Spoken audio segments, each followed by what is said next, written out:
Okey, Assalamualaikum dan juga selamat malam diucapkan kepada semua penonton-penonton yang sedia menanti ataupun memang menantikan pendapat bernas daripada pakar fundamental CTC kita, Cikgu Yun CTC.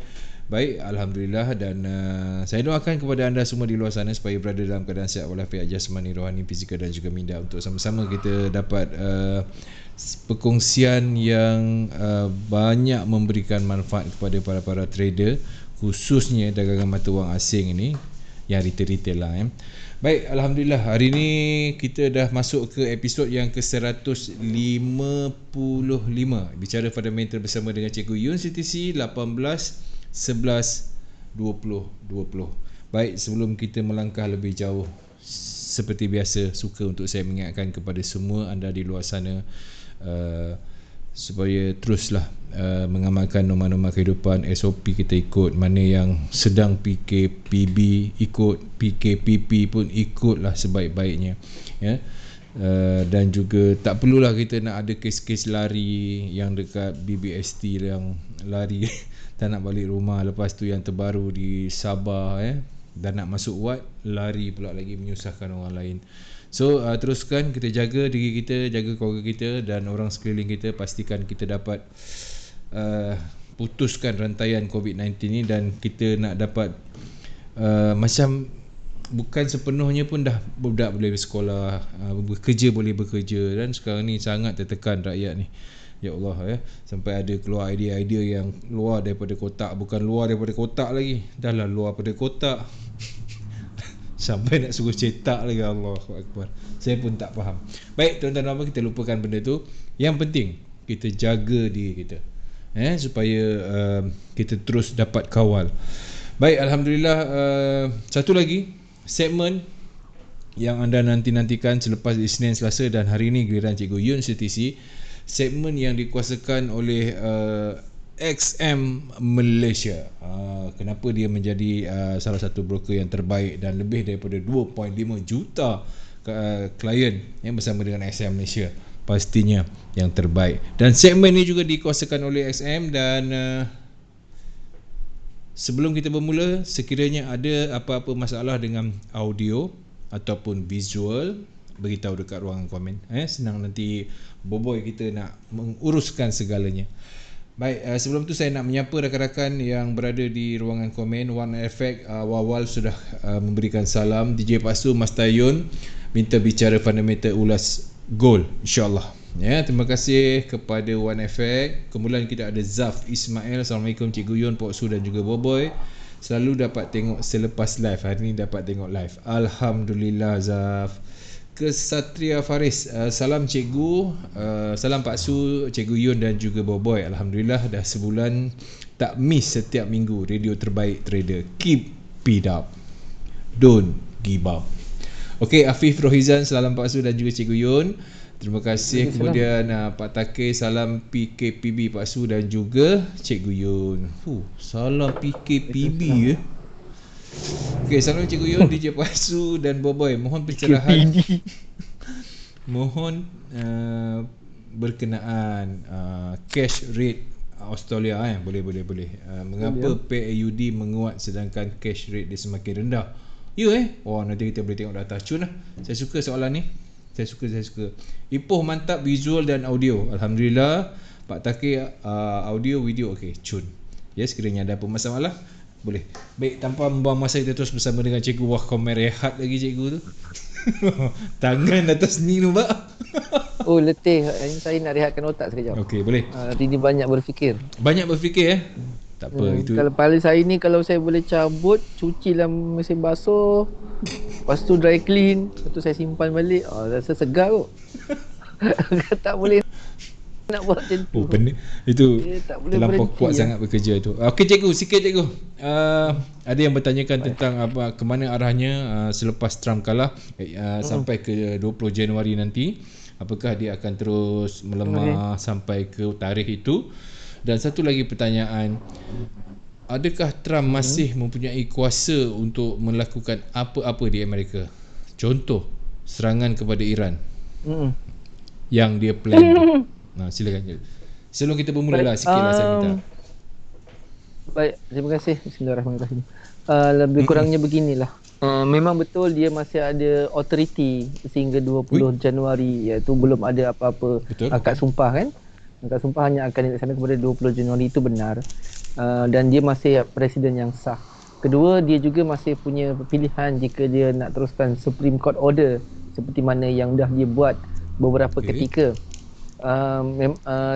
Dan tujuan itu kita nampak bahawa dia punya masa untuk membidas ataupun untuk menghalang ataupun untuk menyatakan evidence yang kukuh bahawa election di Amerika ini keadaannya bersih. Keadaannya bersih. Dan kenapa dia buat begitu adalah semata-mata untuk melihat ruang dan peluang ini mempunyai sokongan kepada beliau untuk mencabar semua keputusan, walaupun kita tahu jauh keputusan kalau jauh satu sangat dua ke tempat depan, okeylah, ini sangat sampai jauh. puluh-puluh ni. Betul. Kalau kita perasan taktikal yang Trump guna ni sama macam mana dia kalahkan Hillary Clinton di hujung waktu Tangkona tu. Masa 2018 kita masih ingat lagi. Lebih kurang masih ingat lagi waktu itu, dan dia hanya menang pun tak sampai daripada 10 wilayah. Jadi apa yang diharapkan oleh Trump sekarang ni adalah berlakunya satu kekilafan, mistake ataupun ketidakterusan dalam accounting di bahagian-bahagian negeri yang sepatutnya dia menang tapi dia kalah. Sepatutnya dia menang, dia kalah. Okey. Sebab strategi yang dia nak guna adalah strategi begini. Jika di penggal ini dia kalah, dia akan bertanding kembali untuk penggal seterusnya. Jadi dia lebih melihat kepada cuba untuk mengekalkan sokongan dia di negeri yang kalah. Contoh di Pennsylvania dan sebagainya itu, Washington dan sebagainya, memang kubu-kubu kuat dia. Di Florida, supaya masih kekal lagi dalam budaya The Republican. The Republican ni yang menjadi kebanggaan di Amerika adalah dia memperjuangkan kulit putih. Nampak? Dia kulit putih. So memang resis sebenarnya. Berbanding dengan Demokrat yang lebih terbuka. Negro Amerika, Afrika Amerika, Asia Amerika yang asalnya pendatang tapi diberi warga negara dan diberi hak sama rata. Ini sebenarnya tidak digemari oleh golongan Yahudi. Sebab Yahudi meletakkan bahawa macam kita lah mungkin bukanlah kata macam kita. Contoh macam hak Melayu mesti patutnya dipelihara. Tapi di Demokrat di Amerika meletakkan as long as you are lahir dari Amerika Syarikat, you punya hak macam mana orang Amerika. So the Republic kita suka itu. So ini lebih pada kauman jugalah. So kesimpulannya, jika ditakdirkan berlaku keputusan ada kekilafan election semasa penyerahan undi di negeri-negeri di Amerika yang sasaran Trump untuk dikekalkan sebagai kubu Republik bagi penggal yang akan datang, secara tidak langsung mahkamah boleh menentukan ataupun meletakkan siasatan supaya semua election yang terkait disiasat kembali. So ini akan menjadikan proses perundangan di Amerika boleh tercabar jika keputusan itu memihak kepada Trump. Itu maksudnya. Tapi setakat ini tuan-tuan, dalam kategori kita sebagai market atau market pula, pasaran global dunia, kita kena bersedia apabila Biden ambil alih pentadbiran White House. Yang pertama sekali saya suka untuk melihat Janet Yellen. Janet Yellen akan kembali ke White House. Maka dia akan berperang mulut nanti dengan Jerome Powell. Makcik Yellen kita akan dilantik sebagai Treasury Secretary, iaitu Setiausaha Perbendaharaan Negara. Duduk sebelah Chairman Federal Reserve. Kembali beraksi. Jumpa lagi kata dia. Kembali beraksi. Okey, sekarang ni Trump ni lebih kepada teknik harapan lah. Lebih kurang lah. Okey, daripada impact kepada USD pula. Okey, sampai dolar hujung US tahun. dollar. Kita kembali kepada keputusan Kita dah keputusan untuk tahun ini. Saya melihat yang pertama sekali dolar boleh rocket up. Dia boleh naik. Tetapi kenaikan dia itu bukan dalam keadaan yang terlalu agresif. Dia dalam keadaan yang dipanggil sebagai acceleration. Acceleration. Yang itu yang pertama. Yang kedua, kena ingat, saya pernah menyatakan Bank of Japan adalah pemegang bond yang terbesar di Amerika. Okey, dan Bank of Japan ada menyatakan bahawa macam mana pun dia tak nak jadikan yen mahal. Ya. Memang sekarang kita nampak macam teknikal, sama je, ada naik ada turun, ada naik ada turun. Okey. Tapi tuan-tuan perasan tak, kejatuhan dolar selepas berakhirnya election sekarang ini dipengaruhi oleh vaksin. Betul. Vaksin. Dan apabila vaksin mula mendominasi, yang baru ni hari Isnin yang lalu 16 hari bulan, Moderna menyatakan keputusan dia 95%. 94.5. okey. Maknanya dia menyamai Pfizer. Dia punya antidote tu bagus. So kita nampak emas jatuh teruk sekejap kemudian rebound balik Tapi jatuh tak? Jatuh. Okey, so apa jadi dengan dolar selepas tu? Dia rebound semula dan dibeli sementara. Tetapi kena ingat, vaksin ini sedang mempengaruhi stock market. Okey. Dan jika stock market semakin meningkat dalam kumpulan USD index, dia akan membantu peningkatan dolar secara accelerate. Membantu dolar secara accelerate. Okey. Accelerate tu maknanya meningkat dalam channel. Kita ada channel trend, uptrend dan downtrend Itu secara relate dia. Untuk dia jatuh teruk ataupun dijatuhkan dalam keadaan downtrend sepenuhnya, saya melihat agak perlahan terhadap dolar. Tetapi dolar bukan dalam keadaan yang kuat untuk meningkat, tidak. Dia masih dalam keadaan yang lemah. Kerana apa? Pegang satu benda yang penting, inflasi di Amerika. Inflasi, CPI dia pegang. CPI Amerika ni kalau kita tengok dekat Forex Factory, ini kita cerita jangka panjang, nampak CPI ni, Consumer Price Index. Tengok ni bacaannya semakin meningkat. Ini di Canadian dollar, so Amerika ada CPI dia. Okey. CPI ni sangat penting. Dia mesti dalam keadaan yang bertambah untuk support dolar. So secara jangka masa panjang, dolar akan jatuh. Jangka panjang tu maksud saya, tuan-tuan perlu bermula di antara Januari sehingga Jun. 6 bulan pertama. Tengok saya bagi tunjuk saya bagi contoh. Tengok betul-betul. Kita mulakan dengan tahun demi tahun lah. Okey.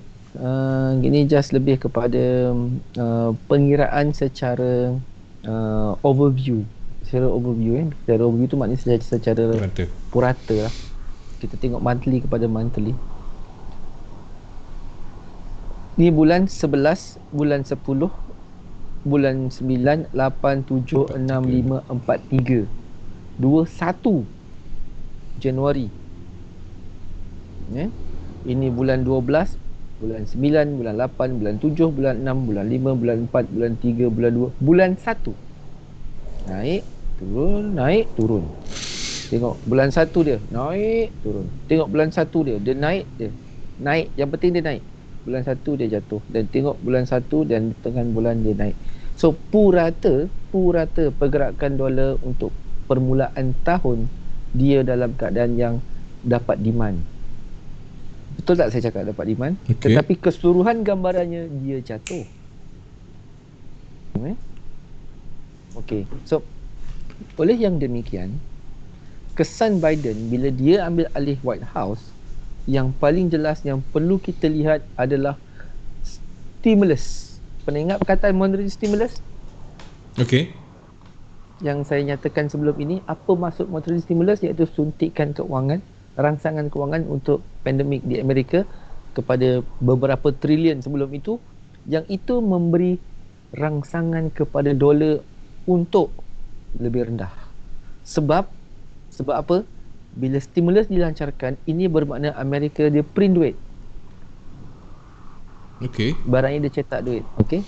So bila dia print duit, dia cetak duit, apa yang akan merangsang adalah emas. Wow. Ni emas ni.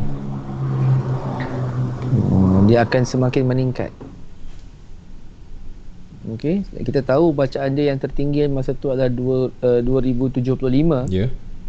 Okey, macam saya katakan sebelum ni, saya letakkan 2100, 2150, 2200, 2300 untuk lebih tinggi. Dan rangsangan stimulus ini, kena ingat dia pending semasa Trump campaign, betul? Okey. Dan Demokrat hanya akan setuju untuk lulus selepas akhir election. Okey, jelas. Yang ketiga, kita tahu Biden angkat sumpah 20 hari bulan 1.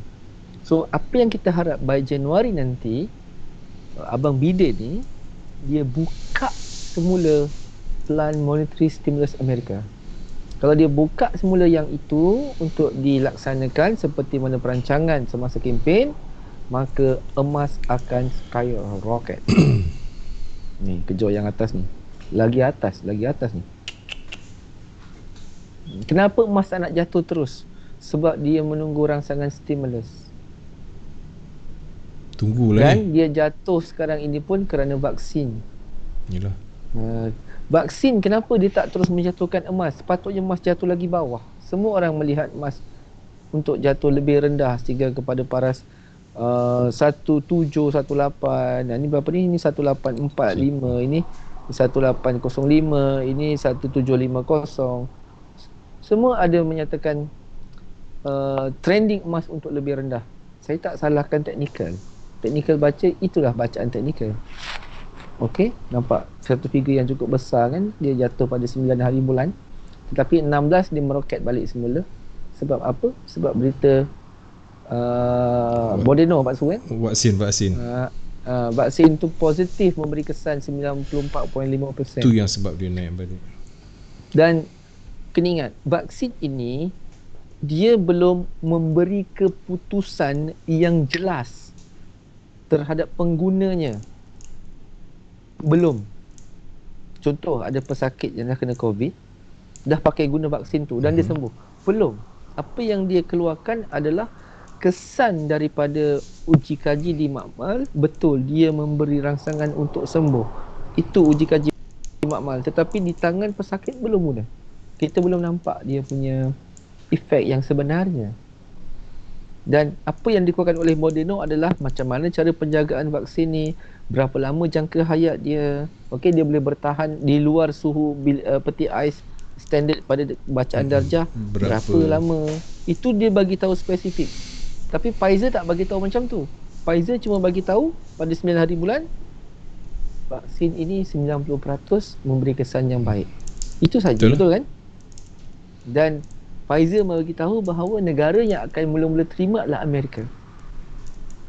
Dan sekarang Amerika belum terima pun. So kita tak boleh kata dah ada pesakit yang sembuh. Belum. Okey. So emas akan lebih jatuh teruk jika vaksin yang dikatakan hebat ini boleh mendapatkan tidak mendapatkan reaksi yang positif seperti mana dakwaan Pfizer. Jika dia disuntik di kalangan pesakit. Vaksin tu tak menjadilah.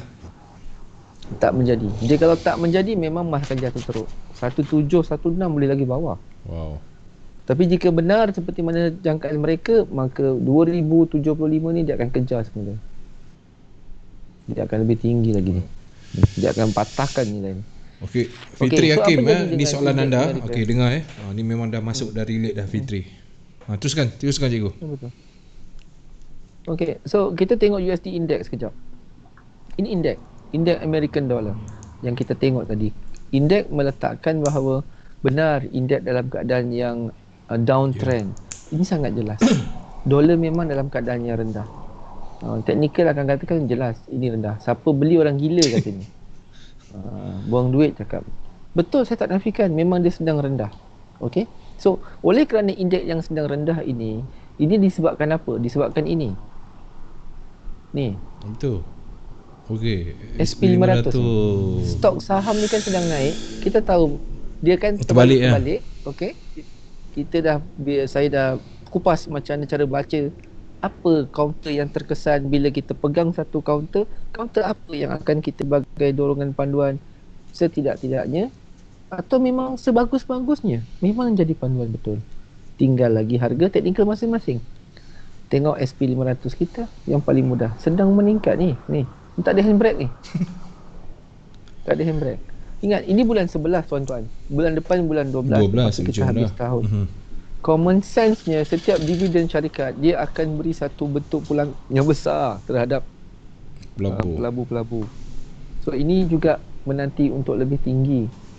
Dan kita juga menunggu bulan 12 adalah bulan penghantaran vaksin. Pfizer akan start deliver vaksin dia pada bulan Disember. Amerika akan dapat dulu. Lepas Amerika, Jepun akan dapat. Selepas Jepun adalah Kesatuan Eropah ataupun Euro Bloc. Selepas itu barulah order negara-negara lain akan terima. So kita tunggu yang itu. Bulan 12. Saya tak pasti berapa hari bulan. Yakuza dapat nombor 2. Tapi bulan Disember. Oh ya. Yakuza nombor 2. Hebatlah Yakuza macam tu. Kan Jepun rakan baik pada Amerika. Mestilah you're my friend. Faham. So yang itu kita dapat je dia punya kesan dan juga result. Maka stok ni saya rasa bukan sekali ganda, mau 4-5 kali ganda terbang. Emas ni 2000 dalam tangan, insya-Allah. Lagi tinggi 2000, pecah rekod 2075 ni boleh pecah. Kayu pak cik. Ni okey. Minyak akan semakin tinggi, UCAT akan semakin menjunam. Siapa yang sedang jual UCAT walaupun tuan-tuan floating, bertahanlah, insya-Allah UCAT-nya akan semakin rendah. USD CAD ni. Okey. Semalam cik semakin rendah. Siapa-siapa yang memang minat pair USD CAD, tengok emas akan roket, SP500 akan roket, GBP USD juga akan roket, indeks akan jatuh, USD JPY akan jatuh. So counter ni kalau ditakdirkan bulan Disember nanti, insya-Allah mungkin minggu kedua macam tu, mungkinlah walau alam, atau minggu ketiga, bergantung pada mana cepat. Macam mana Pfizer kata by Disember Amerika akan terima tempahan mereka sebanyak berapa? 1 juta dos ke 100,000 dos untuk Amerika. Pengantaran sebab dia dapat 2 juta dos. Ya, dia hantar separuh dia kata. Mungkin 1 juta dos lah, macam tu lah. Masa tu kita tengok kesannya berapa lama vaksin tu bertindak terhadap pesakit yang memang ada pandemik. Dan masa itu di bulan 12 depo lah masing-masing bersedia nak buy emas, buy minyak, nak jual USD index, nak siapa nak kaya trade SP500 memang kaya. Satu tick, satu pip $10. Dia naik 100 pip dah $10,000 profit. Terus terang cakap, siapa yang trade Brexit, GBP USD sekarang sedang ni, saya baca melepasi 3.5 atau 3.4, 134 lagi atas. Ini akan lebih tinggi. Tengok dalam channel. Sebelum ni saya ajar Pak Lebai, Pak Haji tu macam ini, dalam trend. Nampak dah terkeluar pada trend. Baik. So, bila terkeluar pada channel ni, bermakna kita kena ubah channel kepada ascending trend, iaitu channel yang meningkat. Kan dalam channel tu nampak, maknanya dia akan kejar yang atas ni. Dia akan kejar untuk touch ni, baru geng-geng Pak Haji saya akan sell sikit untuk cari duit lebih. Kalau tak, dia kekalkan ini sampai dia kejar yang atas ni, yang ini. Ni dia 134 ni, area sini. Baik. Dan ini satu persediaan kita. Kita dah tahu apa risiko, apa reward pasal vaksin untuk Disember. Saya belum cerita yang ini, yang mana kita selalu tengok ni. Belum lagi. Kita ada ADP non-farm payroll, and then dalam pada masa yang sama kita ke depan sikit pun untuk Disember. Okey. Untuk Disember macam ni kita ada NFP. Orang tak pandang NFP sekarang ni. Orang duk fikir vaksin satu, orang duk fikir macam mana Biden nak ambil alih Itu je. Washington daripada tangan. Dah. Ini orang tak pandang. Tenang, kosong, relax. Tak apalah, nanti dia akan memperanan balik semula kan. Tak apa Pak Su, jika ada pertanyaan Pak Su terus je, nanti saya Boleh, cuba jawab. tak ada masalah. Sebab pertanyaan pun dah kena dengan yang cikgu terangkan. Alhamdulillah lah. Okey, kalau bertanya pun saya ambil daripada atas tadi berkenaan dengan goal lah, besi kuning, pendakian TTP Mastayon 2100 dah bermula. Betul. Adakah bakal skyrocket bermula malam ini setelah membuat setelah dia jatuh? Baik, okey tuan-tuan. Kalau tanya saya adakah dia akan skyrocket pada bulan malam ini, Tidak. jawapan saya boleh beli. Beli boleh. Nak beli boleh. Bermula sekarang nak beli sikit-sikit boleh emas. InsyaAllah boleh beli. Kerana apa saya katakan begitu? Kita ambil secara pembacaan kejatuhan emas ke atas sentimen dan spekulasi. Okey, iaitu you sell the rumours, you buy the fact. Itu jual dalam bentuk kabar angin, tapi hakikatnya benda tu untuk dibeli. Betul tak? Okey, perhatikan kenapa saya kata boleh perlahan-lahan beli. Walaupun ada yang tak setuju dengan saya kata this is for selling. Yes, on technical aspect, yes. The chart shows this is for a selling opportunity. Okay. Alright, because of what? Because any rebounding price from the scandal is an advantage, satu kelebihan pada trader untuk ada naik kita jual. Disiplin di bawah MA. Betul. Tengok trending semakin rendah. Memang this one for selling. Betul, tak ada masalah. Dan cara untuk kita meyakinkan diri kita adalah you can see this mother candle yang cukup besar. 1000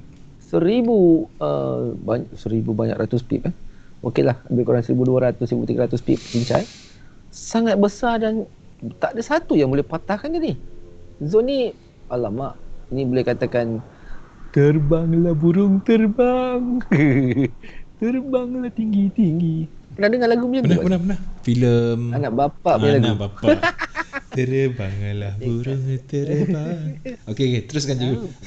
Okey, tengok Hashim Mahyun muda-muda lawa Hashim Mahyun. Baik tuan-tuan. Betul apa yang saya kata. On technical aspect, no, this chart is for selling for gold. Yes, saya agreed.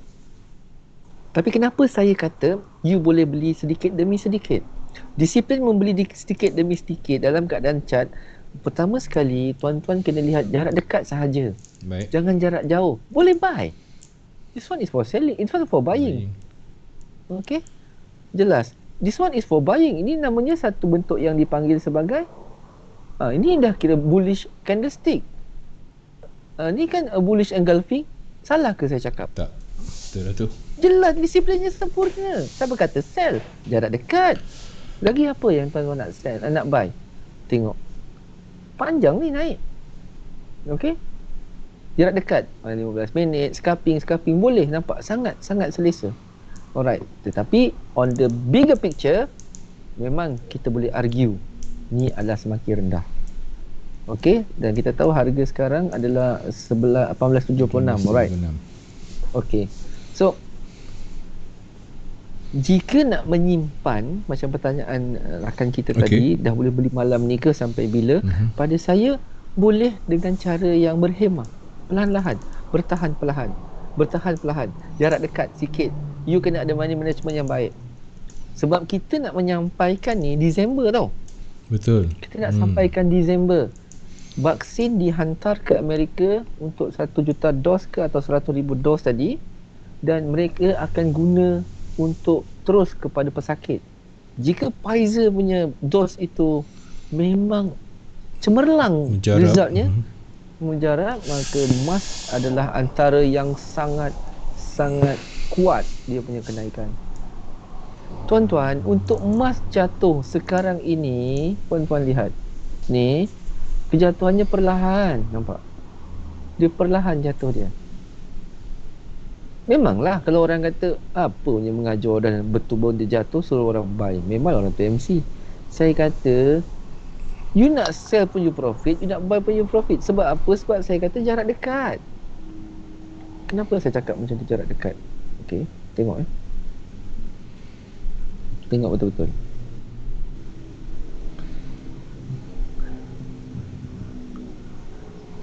Sekarang harga berada pada paras 18.75. Harga sasaran kita adalah 18.73 dan 18.71. So saya marking harga kat sini.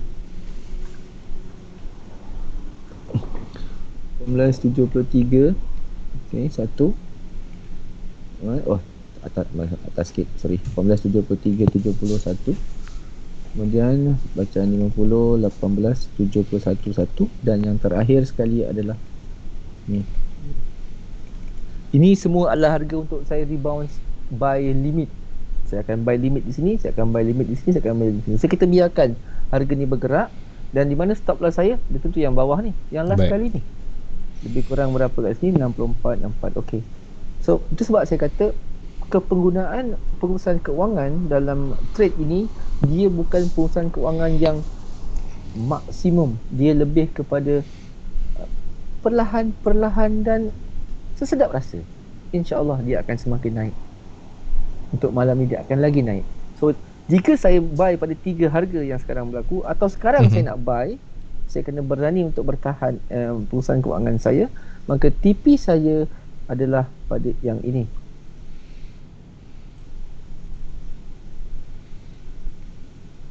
TP jarak dekat saya yang atas ni 82 dan 83. Ni yang paling tinggi lah, yang dia gagal nak pecah ni. 84, 82. Ini zon TP saya. Okey. Seandainya besok menjelang 6 pagi atau 7 pagi besok waktu Tokyo masih lagi kedudukan di antara 82-84, maka saya akan kekalkan belian saya. Saya lock. Maksudnya saya buat break even lah. Mungkin saya akan letak stop loss kat mana-mana ke, kat sini ke, kat sini ke, setelah dia berlepas ni. Okey. Nampak dia semakin naik. Tengok betul-betul. Ni harga yang kita akan dah pasang kita punya PO by limit 1, 2, 3. Ni stop loss kita. Sekarang dia tengah berjalan. Sekarang jam 11 malam. So kita boleh tunggu 1 jam daripada sekarang. Pukul 12 nanti boleh cari setup jika sesuai. Okey tuan-tuan, perhatikan harga ni. Mana TP kita dah jumpa kat atas. Alright. Okey. Dan jika dia berjaya melepasi harga yang ini, ni 100.0 ni harga yang dia belum pernah pecah dan yang teratas adalah 1899. Okey. Ini untuk intraday. Intraday saya. Intraday saya nampak. Tengok harga ni. Ni harga yang kita marking tadi ni kan tepat tak dalam 1.8 ni. Dia beza 1894, 1895. 10 pip dia lebih kurang. 15 pip ni zone ni. Dia berada pada atas zone ni, insya-Allah kita akan kekalkan momentum untuk kejar lebih tinggi, iaitu 1898 yang ini.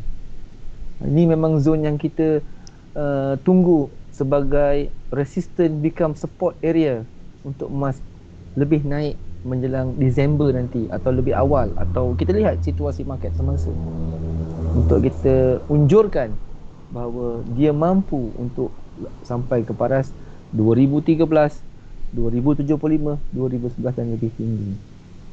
Okey, untuk kategori weekly juga sasaran saya untuk emas lebih tinggi adalah untuk melihat support become resistant di zone yang sebenarnya saya sasarkan adalah di sini.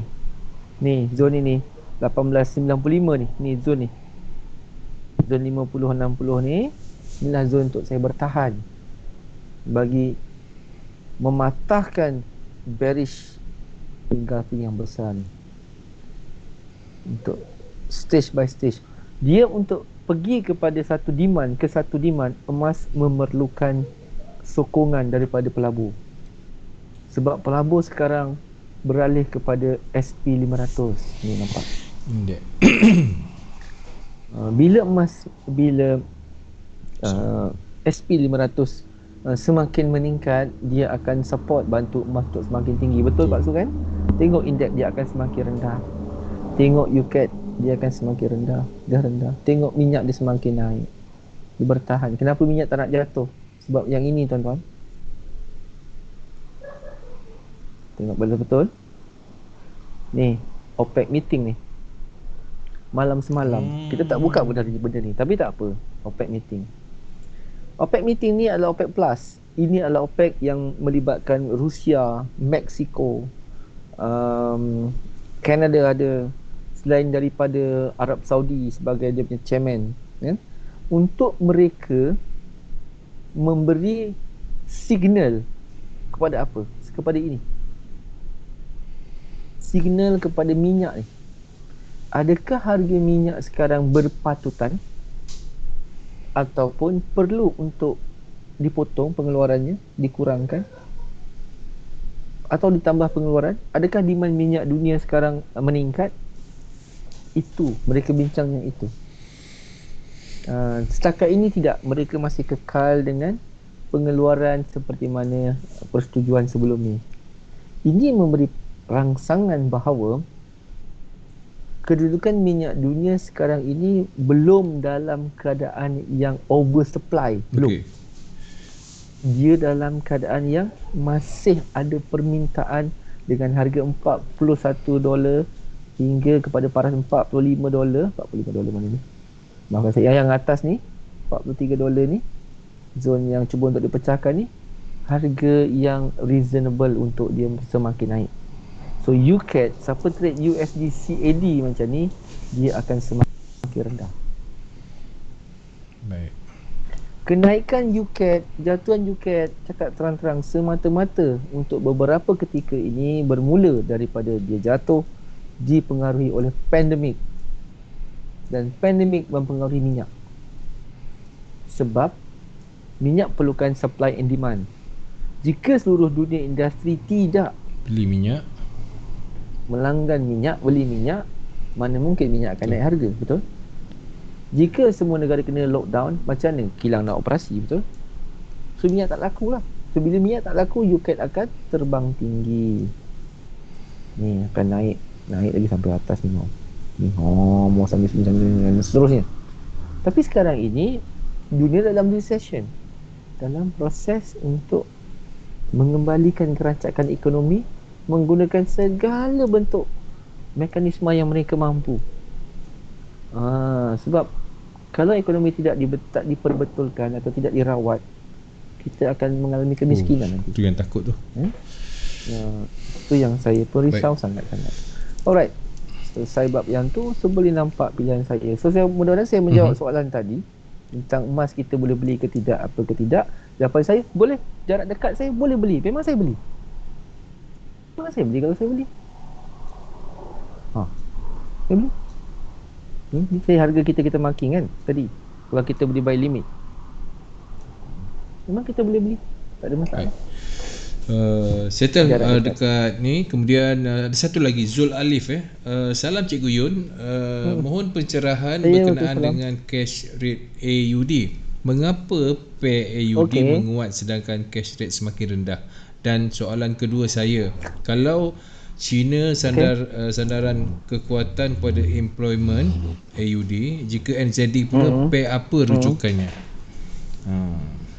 Baik, saya tengok AUD USD Australian dollar yang atas ni. Hari ni kita ada jam 4.30 tadi, governor dia ada bercakap tentang kedudukan komoditi.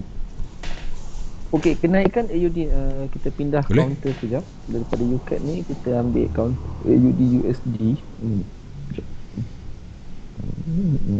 Mana AUD USD AUD USD. Ya. Tingginya on. Okey. USD, kemudian kita tengok ada satu lagi NZD. NZD, nak tahu NZD. Okay. Ada dua permintaan. Jika NZD pula pair apa? Dia nak tahu NZD ni, kalau China AUD, kalau NZD apa?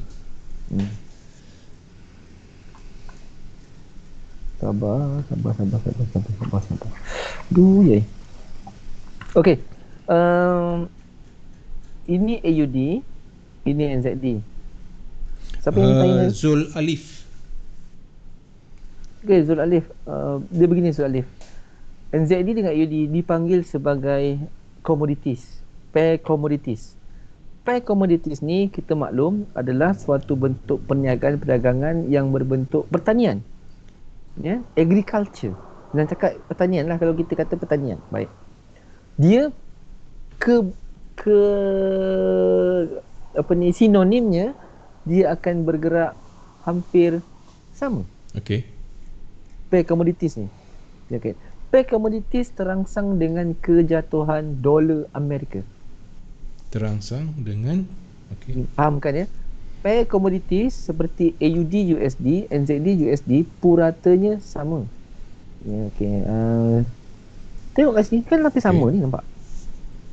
Ni 4 jam. Ni 4 jam. Kan dua-dua naik. Nampak? Naik. Puratanya naik. Okey. Naik. Okey, ni untuk 24 jam daily kan semua naik.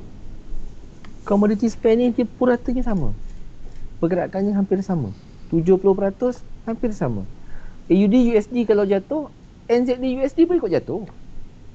Okey, dia adalah pair commodities yang terangsang dengan lemahnya nilai dolar. Dolar bukan dolar NZD tapi dolar Amerika. Okey. Kalau jika kita lihat NZD sekarang, tengok NZD betul-betul, tuan-tuan.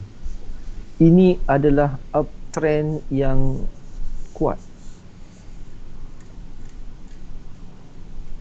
Kuat ni uptrend, sangat kuat. Untuk minggu ini dia gagah perkasa. Minggu ni, setakat hari ni dia gagah perkasa. Fitri gagah perkasa. So, apa yang perlu kamu rujuk penting adalah jika AUD US dollar dalam keadaan yang meningkat, NZD juga akan bersama-sama untuk ikut kerana kedua-dua pair commodities ini purata 70%-nya seiring dan sejalan. Bab kata Syarifah ini, dah arwah Syarifah ini. Bukan Syarifah ini pula dengan AUD. Alright. NZD commodities dipanggil kiwi. OC lebih kepada iron ore, maknanya besi. Sebab dia rakan dagangan kan. Tapi kalau NZD memang purely daripada commodities. Jagung, kacang, soya bean, limau, kopi, perkara-perkara yang melibatkan tu. Dan kalau kita lihat contoh, ni ada corn, ni ada soya bean, ni ada sugar daddy. Nampak tak? Kerateh. Cik Ikram, dia Ikram pula Zul. nama dia sama tu. Cik Zul lah. Kerateh. Nampak no? Tengok corn. Corn kita ke mana? Hilang. Nampak? Corn ni jagung. Kerateh. Jadi Cik Zul boleh tengok jagung, boleh tengok sugar mami, sugar daddy. Tengok dia macam tu. Okey. Kemudian ni ada soya bean. Ni soya bean ni maknanya soya bean apa? Soya bean soya. Soya kan? Soya bean. Soya. Nampak? Cik Zul, semua ke atas Cik Zul. Inilah namanya counter commodities. Tengok NZD USD kita semua ke atas. Okey, saya penuhkan sini dengan semua komoditis. Kopi. Cap. Ni kopi. Siapa minum kopi? Semua naik minum. Minum kopi. Kopi apa ya? Nescafe Ice. Minum dululah, haus lah. Minum Cik Zul. Untung ada air. Baik Cik Zul. Apa yang boleh nampak kan skrin saya ni maaflah comot sebab skrin saya tak canggih. Skrin saya ni boleh je lapang kan. Kalau kita lihat, ini saya letak kategori weekly, seminggu, maknanya ni akan habis besok pagi pukul 6. Ini daily punya ni. Ni weekly. Nampak? Semua dalam kumpulan yang sama, insya-Allah tuan-tuan. The commodities price all been uptrending, even though the Aussie dollar and the Kiwis also follow up. So siapa yang tanya NZD USD, maka lihat kesemuanya melepasi average dalam keadaan yang relatif string index dia adalah zon yang kuat. Ini adalah zon yang kuat. Agak sukar untuk jatuh dalam tempoh 24 jam. Baik. So boleh faham Saya Zul tadi? harapkan Cik Zul faham sebab kita ada 2 soalan lagi ni. Saya kalau list sekejar-kejar sebab ada Muhammad Ed Azlan dia bertanyakan tentang gol, tapi cikgu dah beritahu tentang vaksin dan juga stimulus tadi. Okey, kita terus pergi ke Farhain Fafa berkenaan dengan dia nak minta explanation tentang inflation rate. Ni mungkin lepas tu tentang Brexit. Alright. Tu dua tu. Brexit. Oh cantik Brexit. So kita kembali semula ke carta kita. Baik Cik Zul, saya akan tukar balik saya punya komoditi sebab saya hari ni tak beli kopi, saya minum kopi. Saya tak beli gula, saya minum gula. Jagung pun saya belum beli. Soya bean adalah 2 kotak kat rumah, belum buka. Kita kembali kepada Brexit dan juga penerangan tentang inflation rate. Inflasi. Okey, inflasi tengok kat sini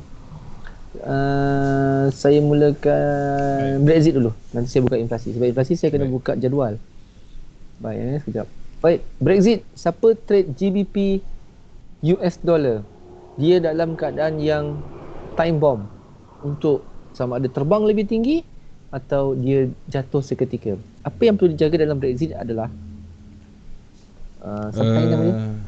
Fitri Hakim. Dia bertanya kalau no deal, sekiranya no deal Brexit terjadi, perkara apa yang perlu diambil perhatian dalam deal tersebut kalau tak ada deal? Keputusan dia lah no deal Brexit. No deal. Baik. Bojo ada menjelaskan dengan sangat ketara di hari dia menjatuhkan nilai ni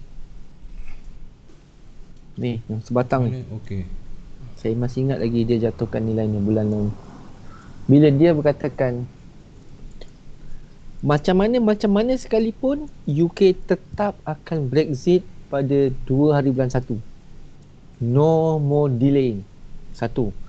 Dan jika tak apa sebarang deal sekalipun, mereka bersedia untuk independen dan tak mengharapkan ihsan daripada Euro Union. Itu sombong kan. So harga memang jatuh. So kemudian apabila ni geografi politik, apabila Boris Johnson bertegas dengan cara begitu, ini bermakna Britain telah ada persediaan untuk menghadapi hard Brexit. Hard Brexit ni maksudnya kejatuhan mendadak. Ni jatuh mendadak terus ke bawah. Okey. Seandainya dia berlaku. Alright. So untuk tempoh Disember, bermula pada saat ini dan Disember nanti, dia berakhir pada 2 hari bulan 1 dan 30 Disember, kita tidak lagi kita masih ada panduan yang jelas bahawa kenaikan GBP USD setakat ini semata-mata di bawah pengaruh geografi politik, bukan dalam makroekonomi. Saya faham geografi politik. So geografi politik ini adalah sentiment. You buy the rumours, you sell the fact. The fact is what? The fact is ekonomi Britain biasa-biasa je. Biasa-biasa. Dia biasa-biasa. So bermakna kenaikan yang berlaku ni semua zone overbought ni. Nak ikutkan ni. Nampak dia tak lepas 3/3, dia jatuh. Dia naik balik. Jatuh sikit dia naik. Dia cuba nak lepas. Ini adalah dipanggil sebagai geografi politik dan hanya akan reda apabila isu besar itu dimutakmadkan, berakhir. Yes. So kena bertahan sehingga 30 hari bulan 12. Sebarang kejatuhan UK adalah peluang deep buy setakat ini. Sebab memang Boris Johnson bersedia jika EU tak setuju dengan apa yang mereka nak. Dia ready. Dia bukan kata kita akan berbincang macam Theresa May. Theresa May. Bukan macam Theresa May. Bukan. Theresa May kata kita akan dapatkan deal. Boris Johnson tak ada. Tak ada pun tak apa. Kita Brexit jalan juga. sendiri. Dia tak peduli. Dia sama. Di kaki. Boleh saya fikir kena? Ingat, dia bersifat sementara atau geografi politik hanya akan habis selepas tamatnya tempoh. So selagi mana sebarang isu dalam Brexit yang kecil ada persefahaman. Sebagai contoh, katalah persempadan laut ataupun isu petani-petani ataupun nelayan yang masuk ke perairan Eropah untuk menangkap ikan, kan? Kalau dia keluar pada Brexit, UK tak boleh masuk dah perairan tu. Dia hanya boleh di kawasan dia saja. Tetapi macam mana cara dia nak deal? Dia kata okey, kita benarkan UK untuk tangkap ikan lagi di kawasan Eropah, di kesatuan Eropah. Tapi dengan syarat hanya boleh beberapa ratus kilometer nautika. Dia kata okey, setuju. Itu deal. Maka GBP akan terbang. Nampak tak? Deal ni dia bukan hanya semata-mata pasal nak keluar Europe, tak ada. Apa saja deal yang ada untung dua-dua dianggap deal dalam Brexit. Pak Hakim, faham tak? Berkenaan dengan Farhan CPI. Ya. Saya tanya CPI. Dia nak tahu, Consumer nak Price minta Index. cikgu bagi penerangan tentang inflasi. Okey, saya bagi contoh CPI, inflasi ya. Dia data penting inflasi adalah Consumer Price Index. Ni contohnya ada di CAD sekarang. Tadi yang baru rilis pukul 9.30, okey. Kita kembali sekejap pada USD CAD. Namanya siapa Pak tu? Farhan. Okey, Farhan. Encik Farhan. Itulah macam artis lah. Syafiq Itu Syafiq Farhan. Ini Farhan Fafa. Tahniah. Fafa. Okey. Baik, result 9.30 malam. Okey. Consumer Price Index ni adalah data inflasi. Ingat, inflasi ada dua, Farhan pegang. Satu, Farhan ada duit, ada duit. Tetapi duit Farhan tu tak cukup untuk beli apa yang Farhan nak. Contoh, Cik Farhan ada RM1,000.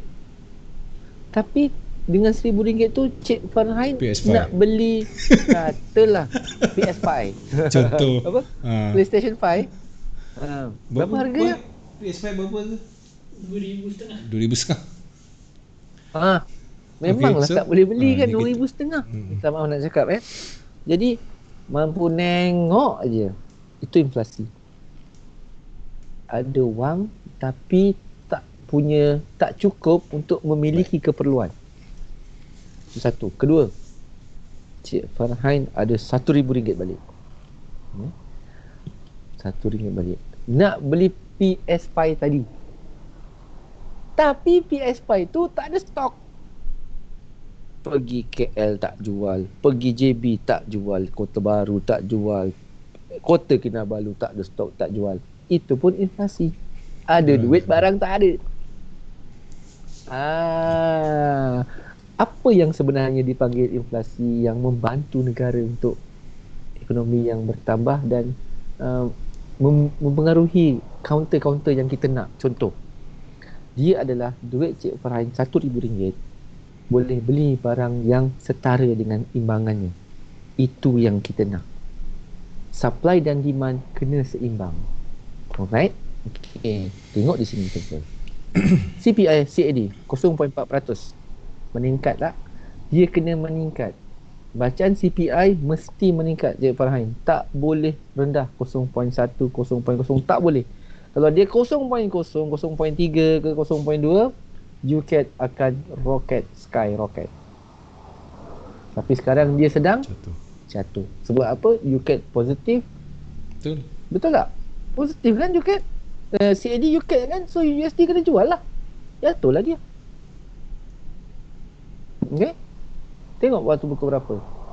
Setengah jam Kenapa saya buka setengah jam? Sebab dia 9.30 malam. Kan? Betul? Kita kira 11.30 akan habis. Pukul 11, pukul 10, pukul 9.30, pukul 9. 9.30 naik, dia jatuh terus ke bawah dan sedang jatuh. Tapi kenapa jatuhnya tidak kuat, tuan-tuan? Cik Farhan, kenapa tak jatuh? Sebab macam saya kata, kembali semula kepada tengok panduan kita. Ni.